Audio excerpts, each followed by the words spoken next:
नमस्कार, मी प्रशांत कदम. या राज्याचे मुख्यमंत्री इतके हतबल झालेले आहेत का? आपल्याच मंत्र्याच्या विरोधात ते साधं तोंडसुद्धा उघडू शकत नाही आहेत का? हे विधान किंवा ही टीका कुठल्या विरोधकानं केलेली नाही आहे, तर हे राज्याच्या हायकोर्टाच्या न्यायमूर्तींनी केलेलं विधान आहे. शिंदेंच्या शिवसेनेचे मंत्री भरत गोगावले यांच्या मुलाच्या प्रकरणामध्ये गेल्या महिनाभरापासून जे घडतं आहे ते बघितल्यानंतर महाराष्ट्राची अवस्था किती गंभीर झालेली आहे आणि आपली राजकीय संस्कृती आता अजून किती तळाला जाणार आहे. आपल्या राजकारण्यांनी या सगळ्या व्यवस्थेचं नेमकं काय करून ठेवलेलं आहे, हा अस्वस्थ प्रश्न तुम्हाला पडल्याशिवाय राहणार नाही. म्हणजे एखाद्या कोर्टानं जर जामीन नामंजूर केलेला आहे एखाद्या आरोपीचा, तर त्याच्यानंतर पोलिसांना त्याच्यापर्यंत पोहोचायला साधारणपणे किती दिवस लागले पाहिजेत? 1, 2, 4, 1 आठवडा, 2 आठवडा. इथं 50 दिवस झाले तरी 302 सारख्या अतिशय गंभीर गुन्ह्यातला आरोपी जो भरत गोगावले यांचा मुलगा आहे, विकास गोगावले, हा पोलिसांना सापडत नाही. आणि शेवटी हायकोर्टाला या सगळ्या प्रकरणामध्ये राज्य सरकारला तंबी द्यावी लागते. त्यांना सांगावं लागतं की उद्या सकाळी 11 वाजेपर्यंत हा व्यक्ती पोलिसांच्या समोर हजर असला पाहिजे, नाहीतर आम्ही पुढच्या प्रकरणाची सुनावणी करणार नाही. हे सांगितल्यानंतर मात्र पुढच्या अवघ्या 7 ते 8 तासामध्ये हा व्यक्ती बरोबर पोलिसांना सापडतो आणि तो शरण देखील येतो. म्हणजे खरोखर महाराष्ट्रातल्या या संपूर्ण कायदा सुव्यवस्थेचं नेमकं काय झालेलं आहे, हा प्रश्न या एका प्रकरणातनं पडतो. 2 डिसेंबरला महाडच्या नगरपरिषद निवडणुकीच्या दरम्यान राडा होतो आणि त्याच्यातून जे गोगावलेंचे पुत्र आहेत, विकास गोगावले आणि त्यांचा पुतण्या महेश गोगावले यांच्यावरती FIR दाखल होतात. खरं तर क्रॉस FIR दाखल होतात दोन्ही बाजूंनी. म्हणजे तिकडे राष्ट्रवादीचे माजी आमदार माणिक जगताप यांचे पुत्र प्रियांश जगताप यांच्या विरोधात पण FIR दाखल झालेली आहे. आणि भरत गोगावले यांच्या मुलावरती जो आरोप आहे तो गंभीर आहे. रिव्हॉल्वर रोखल्याचा आरोप जो आहे तो त्यांच्यावरती या प्रकरणामध्ये आहे. आता या प्रकरणामध्ये 23 डिसेंबरला सेशन कोर्ट या विकास गोगावलेंचा अटकपूर्व जामीन फेटाळतं. अटकपूर्व जामिनासाठी जी काही लीगल प्रक्रिया होती ती करण्याचा अधिकार त्यांना होता, त्यांनी तो केला. पण कोर्टानं हा जामीन फेटाळल्यानंतर सुद्धा महाराष्ट्राच्या पोलिसांना हा व्यक्ती अजिबात सापडत नाही. तिकडे जे क्रॉस FIR मधलं दुसरं नाव होतं श्रेयांश जगताप यांना अटकपूर्व जामीन हायकोर्टानं मंजूर केलेला होता. त्यामुळं या प्रकरणामध्ये आता भरत गोगावलेंच्या मुलावरती नेमकं काय कारवाई होते, किमान कोर्टानं सांगितल्यानंतर तरी ते पोलीस त्याच्यापर्यंत पोहोचतायत की नाहीत, हा प्रश्न होता. पण या दरम्यान काहीही घडलं नाही. उलट घटना काय होते बघा. 14 जानेवारीला ज्यावेळी श्रेयांश जगताप यांच्या जामिनाच्या विरोधात एक याचिका दाखल होते, तेव्हा हेच विकास गोगावले त्या याचिकेवरती नोटरीसमोर साईन करतात आणि ती नवी मुंबईमधून करतात.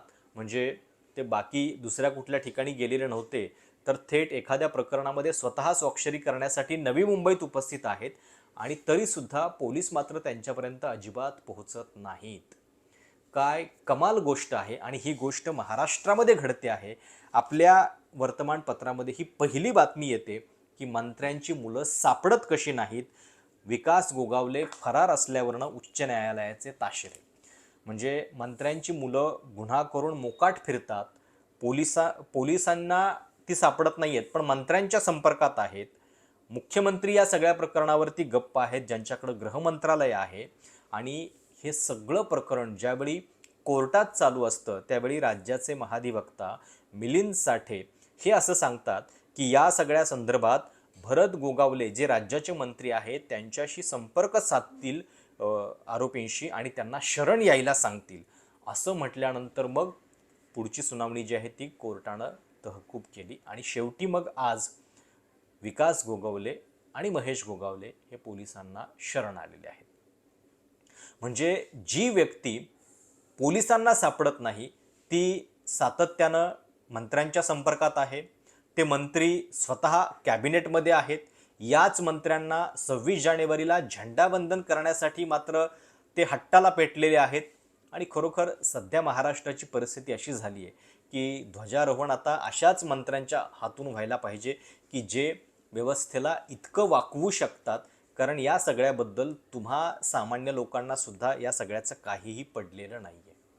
किती भयानक गोष्ट आहे बघा, की एखाद्या कोर्टानं निकाल दिलेला आहे, अटकपूर्व जामीन नामंजूर केलेला आहे, त्याच्यानंतर सुद्धा हा व्यक्ती 50 दिवस कुठे आहे त्याच्याबद्दल काहीही चौकशी होत नाही, पोलीस त्याला हात देखील लावत नाहीत.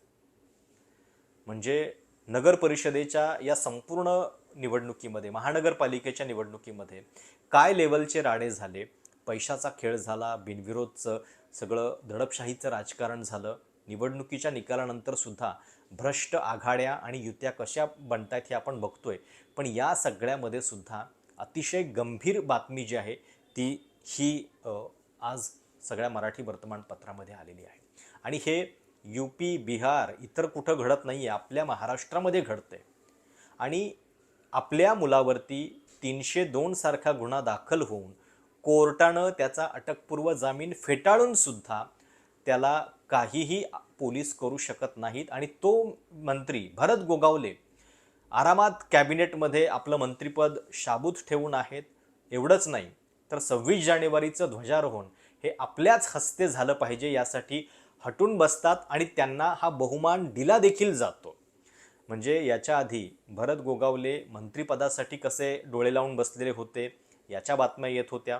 या टर्ममध्ये त्यांना मंत्रिपद मिळालं देखील.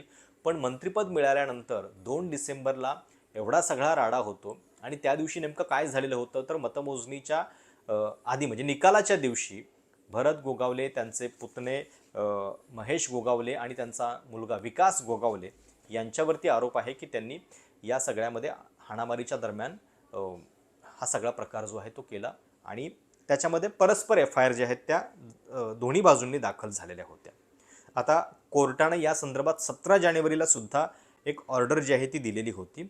आणि त्याच्यामध्ये असं स्पष्ट म्हटलेलं होतं की या संपूर्ण प्रकरणामध्ये 23 डिसेंबरला सेशन कोर्टानं यांचा जामीन फेटाळून सुद्धा ते पोलिसांना सापडत कसे नाही आहेत. आणि मग त्याच्यावरती ही पण गोष्ट कोर्टाला लक्षात आणून दिली गेली की 14 जानेवारीला नोटरी समोर, ज्याच्यामध्ये त्यांनी आपला ॲड्रेस नवी मुंबईचा नमूद केलेला आहे, त्याच्यामध्ये ते स्वतः साईन करतात. आणि केवळ हे मंत्र्यांचे पोरं आहेत, पोरं आणि पुतण्या म्हणून कदाचित पोलीस यांना हात लावत नाही आहेत. असं सगळं कोर्टानं बघितल्यानंतर शेवटी मग हायकोर्टाचे जे न्यायमूर्ती आहेत माधव जामदार यांनी या प्रकरणाची सुनावणी केली. आणि खरोखर गंभीर प्रश्न पोलिसांना विचारले, राज्य सरकारला विचारले, मुख्यमंत्र्यांना विचारले. आणि त्याच्यानंतर मग हा व्यक्ती जो आहे तो पोलिसांच्या समोर सरेंडर झालेला आहे. याच्या आधीसुद्धा आपण अनेक गंभीर प्रकरणांमध्ये बघितलेलं होतं. म्हणजे अगदी बीडच्या संतोष देशमुख यांच्या हत्या प्रकरणामधला सुद्धा ज्या सगळ्या आरोपींचा खेळ होता त्याच्यामध्ये बरेच आरोपी सापडत नव्हते. त्याच्यानंतर मग पुन्हा वाल्मिक कराडवरती जे आरोप झाले, वाल्मिक कराडसुद्धा पोलिसांना सापडलेला नव्हता, तो शरण आलेला होता. किती अशी उदाहरणं द्यायची की या सगळ्या प्रकरणामध्ये पोलीस इतके हतबल असतात की त्यांना गुन्हेगार सापडत नाहीत. आणि दुसरीकडे बाकीच्या प्रकरणांमध्ये बघा की पोलिसांची कारवाई किती आउट ऑफ द वे चालू असते. डॉक्टर संग्राम पाटील जे ब्रिटनचे नागरिक आहेत आणि ज्यांनी फक्त एक सोशल माध्यमांच्यावरती पोस्ट लिहिली, त्या पोस्टमध्ये थेट कोणाचा उल्लेख नाही आहे, पण तरी देखील ते ब्रिटनमधून भारतात आल्यानंतर विमानतळावरती त्यांना अटक करण्यासाठी पोलीस पोहोचतात. जेव्हा ते ब्रिटनला परत चाललेले होते तेव्हा देखील त्यांच्या विरोधात लुकआउट नोटीस जी आहे ती जारी आहे म्हणून त्यांना रोखतात, त्यांना कुठेही जाऊ देत नाहीत. म्हणजे एखाद्या सोशल मीडियावरच्या पोस्टबद्दल ब्रिटनचे नागरिक असलेल्या व्यक्तीला इतकी कडक कारवाई करायला महाराष्ट्र पोलीस सक्षम आहेत. पण ज्या व्यक्तीनं कलम 302च्या अंतर्गत हत्येचा प्रयत्न केल्याचा ज्यांच्यावरती गुन्हा आहे त्या व्यक्तीला मात्र केवळ तो मंत्र्याचा मुलगा आहे म्हणून पोलीस त्याच्याबद्दल काहीही कारवाई करत नाहीत. कारवाईचं तर सोडा, साधी अटक करू शकत नाही आहेत. आणि ती अटक शेवटी कोर्टानं सांगितल्यानंतर, कोर्टानं या मंत्र्यांना, आणि म्हणजे ही पण गोष्ट किती कमाल आहे बघा, की ॲडव्होकेट जनरल साठे हे असं सांगतात कोर्टाला की मंत्री त्या आरोपींशी बोलतील, आपल्या मुलाशी बोलतील, पुतण्याशी बोलतील आणि त्यांना सरेंडर यायला सांगतील. म्हणजे जणू ते कृपा करतायत या सगळ्या व्यवस्थेवरती, महाराष्ट्रावरती उपकार करतायत, की महाराष्ट्रातल्या एका न्यायालयानं त्यांचा जामीन फेटाळल्यानंतर त्या न्यायालयाच्या ऑर्डरचा सन्मान झाला पाहिजे, यासाठी मंत्र्यांनाच विनंती केली पाहिजे आणि त्यांनी सांगितल्यानंतर मग त्यांचा मुलगा शरण येतो. याच्यामध्येच महाराष्ट्र पोलिसांच्या सगळ्या अब्रूची लखतर जी आहेत ती निघतायत, याचं भान बहुधा आपल्या व्यवस्थेला राहिलेलं नाही आहे. घटना रायगडमधली आहे. तिथे राजकीय वैर बऱ्याच दिवसांपासून दोन्ही पक्षांचं चालू आहे. पालकमंत्री पदावरनं भांडणं आहेत. महाडच्या नगर परिषदेमध्ये गोगावलेंना आपला नगराध्यक्ष निवडण्यामध्ये, तिथली सत्ता राखण्यामध्ये यश मिळालं देखील. ठीक आहे, तुमची राजकीय भांडणं काय असतील ती असतील, पण जेव्हा हे प्रकार होतात आणि जिथं कायदा आणि सुव्यवस्थेचा धाक दिसणं आवश्यक आहे, तिथं मात्र अशा पद्धतीनं पोलिसांची आणि गृह मंत्रालयाची भूमिका जी आहे ती इतकी एकतर्फी आणि पक्षपातीपणाची आहे. म्हणजे एकदा सत्तेत आल्यानंतर तुमच्यासाठी सगळे नागरिक समान असतात, कायदा सर्वांसाठी समान असला पाहिजे, ही बाबासाहेब आंबेडकरांच्या घटनेतली बेसिक गोष्ट तुम्ही विसरता आहात आणि त्याची आठवण तुम्हाला शेवटी कोर्टाला करून द्यावी लागते. त्यामुळं राज्याचे गृहमंत्री आणि भाजपचे नेते देवेंद्र फडणवीस यांनी याचं भान ठेवलं पाहिजे. त्यांच्या मित्रपक्षांमुळं जर त्यांची आणि त्यांच्या खात्याची प्रतिमा मलिन होत असेल तर इतक्या छोट्या गोष्टींसाठी त्यांना पाठीशी घालण्याची गरज आहे का? पोलीस जे काही आहेत ते त्यांचं काम करतील आणि किमान न्यायालयानं निकाल दिल्यानंतर तरी त्यांचा सन्मान ठेवला पाहिजे. अटकपूर्व जामीन फेटाळला गेला, त्याच्यानंतर सुद्धा पोलीस काही करत नाहीत. तो व्यक्ती 14 जानेवारीला नोटरी साईन करतो, नवी मुंबईतच करतो, मंत्रालयापासून 100 किलोमीटर पण नसेल हे अंतर, तिथं जर हा व्यक्ती साईन करू शकतो नोटरीवरती, तर तो पोलिसांना का सापडत नाही, हा याच्यातला सवाल आहे. 26 जानेवारीला भरत गोगावले अगदी हट्टानं ध्वजारोहण करण्याच्या तयारीमध्ये आहेतच आणि महाराष्ट्राच्या जनतेला पण आता लाज वाटली पाहिजे की असे मंत्री आपल्या तिरंग्याचं ध्वजारोहण जे आहेत ते करण्यासाठी रायगडमध्ये, आणि ते देखील छत्रपती शिवरायांच्या रायगडमध्ये, हे सगळं कायद्याच्या दृष्टीनं काय घडतं आहे हे बघितल्यानंतर महाराष्ट्राची मान जी आहे ती खरोखर शरमेनं खाली गेली पाहिजे. पण बहुधा तुम्हाला या सगळ्या मतदारांना पण आता या सगळ्या गोष्टींचं काही पडलेलं नाही आहे, म्हणून कदाचित राजकारण्यांची सुद्धा हिंमत या लेवलला पोहोचलेली आहे. काही दिवसांपूर्वी संजय राऊतांनी या प्रकरणामध्ये काही गंभीर प्रश्न उपस्थित केलेले होते, पण तरीसुद्धा या सगळ्या प्रकरणाची काहीही चर्चा झाली नाही. शेवटी कोर्टामध्ये हे सगळं प्रकरण जातं, कोर्ट फटकारतं पुन्हा, या व्यक्तीला हजर करा पुढच्या 24 तासात सकाळी 11पर्यंत, असं सांगितल्यानंतर मग ही शरणागती होतीये. याच्यातच सगळं आलं. काय अजून बोलावं? तुम्हाला या सगळ्याबद्दल नेमकं काय वाटतं? आणि महाराष्ट्राच्या गृह खात्याबद्दल तुमचे 2 शब्द, भरत गोगावल्यांच्या ध्वजारोहणाच्या हट्टाबद्दल तुमची प्रतिक्रिया नक्की कळवा. चॅनल सबस्क्राईब करायला विसरू नका.